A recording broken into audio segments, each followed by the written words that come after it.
It's real. I hope that works. It does, yeah. All right.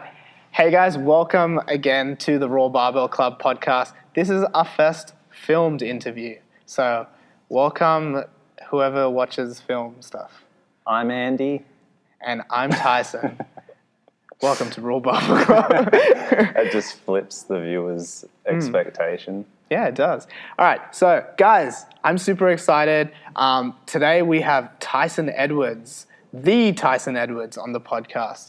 And just for those that might not know you, can you tell us who you are? I'm the Tyson Edwards. So what I do, mainly what I love to do is create videos. I put them up on YouTube and it's training plus entertainment. And my main philosophy behind movement is move how you're meant to. So how I approach training is skill acquisition. I want to learn things that are going to improve my body and make me better and more efficient at moving through space. Cool. And also for those that don't know, you have a pretty successful little YouTube channel and a little YouTube community that you've cultivated over how many years? Yeah, I probably don't plug myself enough. No. I have, my YouTube, I've had it since 2012, but I've had a YouTube since 2007. Yeah. But never really started making videos properly. And I mean, you can go backlog to Big Boob Special YouTube channel. There's all kinds of stuff on there. But in Wait, that was your first YouTube channel? Yeah. Big Boob Special? What did you do on that? That was, it was very similar. Okay. It was just... It was just clickbait names. It was, when I was young and went into the adult section in the video shop, I found the name Big Boob Special a hilarious title, and I just made the channel based on that hilarious name. And I just put up like training and tricking, and that was more when I was into parkour and free running, so you'll see more of that kind of stuff, but it was less serious, just whatever. My current YouTube channel was more, I had the thought to make a channel that focused on my training because I thought it was unique in the sense as it's not mainstream type training, and showing what I do would give benefit to people watching because it's functional and not things you see in the average gym.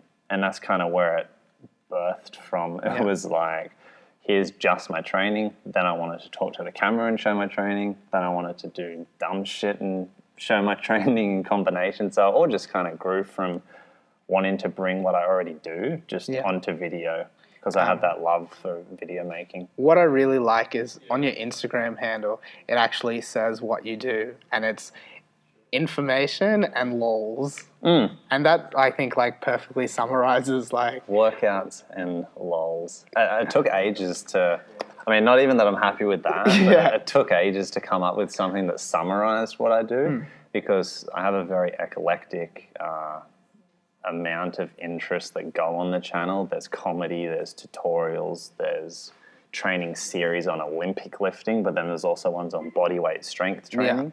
So I don't really like hone in on anything in particular apart from just moving how you're meant to, training for skills and functional training. But yeah, that was the best way I could summarize it was workouts with lols. And that's also why it's the Tyson Edwards, because I was like, come up with something catchy. No, just use my name. Unlike us, we just like paying homage to my first coach, and that's how we named RAW Barbell Club. RAW Barbell. So who's your first coach? My first coach has his business, which is Raw Strength and Conditioning. Oh, okay. Yeah. I thought like his last name was Raw. No, that would be cooler. So outside of YouTube, do you have a full-time job? So at the moment, I just do some brand ambassador stuff, event management, that kind of thing. It kind of tackles the areas of the entertainment part. So YouTube is one of the most, not YouTube, video production is one of the most important things in my life at the moment. It's what I want to get a full-time income from. YouTube gives you that opportunity. That's why I put a lot of my content on there, but I don't earn a full-time income from that at the moment. It's sporadic amounts of income depending on how popular content is. That's just the nature of video making, YouTube, on the internet. So I've had a bunch of different jobs, but currently because I love the entertainment industry, I'm doing a lot of brand ambassador, event management, and that's working with bigger brands on events they've got going on. So it's not something like, it's fun to do and it exposes me to a lot of people. It's not something I'm like, let's talk about the intricacies of brand ambassadorship. It's just something you didn't want to do that? Well, no, it's not that I don't want to do it. It's not like I'm passionate about brand ambassador. The reason I chose that was because it's in the entertainment industry or close to it, and it exposes you to a lot of people. So you're talking a lot. I'm always aiming to improve communication, and even doing this is good. It's just good practice to talk to people and discuss ideas. To disagree is healthy. Yeah. To agree is healthy, and to just have good discussions. We had a huge disagreement today, and I actually have a huge black spot on my arm from where he punched me. So he's vicious. Bent him over by the throw, and no. No, but we have. My wrists are really sore because we finished. Played Mercy. Yeah. Well, well, Tyson taught me how to handstand right. Yeah. Or handstand better. Handstand better, because you already had a decent base for your handstand. It was just about the common things that I see, which is opening up the shoulder angle and hollowing out the body. And you have a really cool handstand. I really like it. Thanks. And I just want to know, how long have you been working on those things? How long has gymnastics been a part of your life? So it's hard to define in the sense that when I think a lot of people think of gymnastics, they might think of the leotard competition, that kind of thing. Gymnastics for me, I kind of discovered just from tumbling initially, like parkour, free running, tricking, tumbling, and then it because the gymnasts tumble, and then it kind of snowballed from there to discovering body weight strength training through the rings.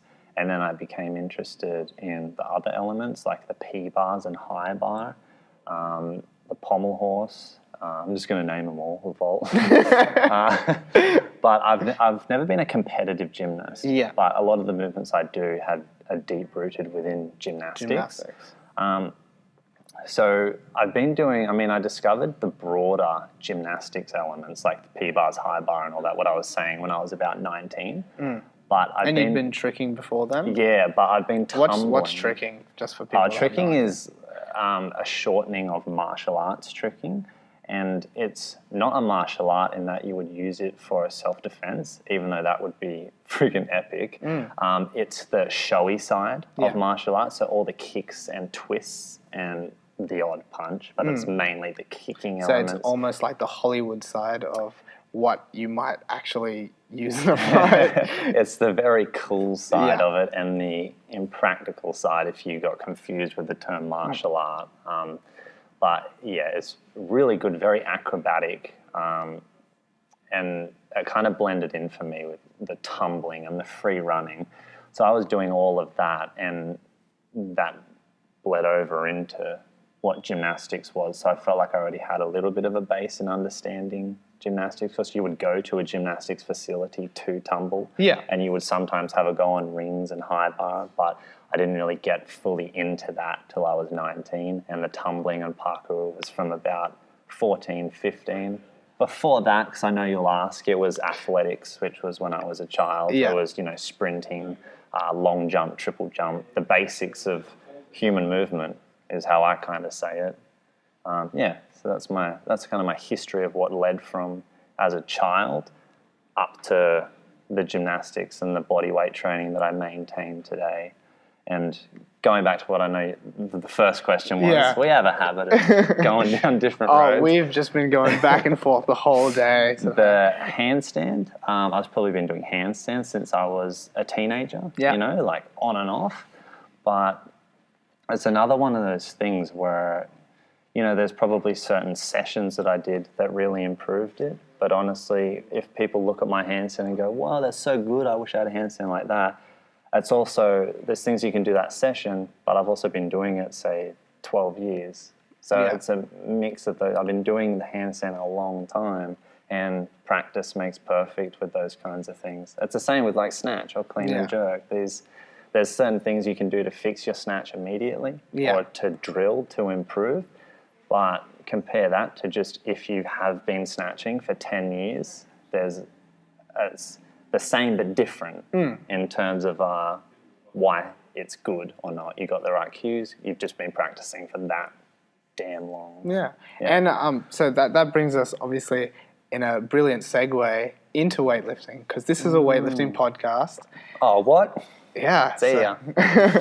How did you find weightlifting? Like what you were tricking and then you got into some gymnastics and then you found weightlifting? Is that how it worked? No, it was kind of like a fork in the road. So I've always been athletic, always liked movement, always not that at like 12 I love movement. I just like to be physical, be active. But it kind of was a fork in the road for me. So the gymnastics, the bodyweight strength training, the handstands, all that was through one road, which was like athletics to parkour, free running, tricking, to the tumbling, to the gymnastics. But separately to that, there was a different journey going on. And that was as I kind of hit puberty and started getting fucking massive. When I was like 13, 14, I started lifting weights because my dad had dumbbells around, not really knowing much of what to do apart from like monkey see, monkey do. Yeah. Dad did bicep curls.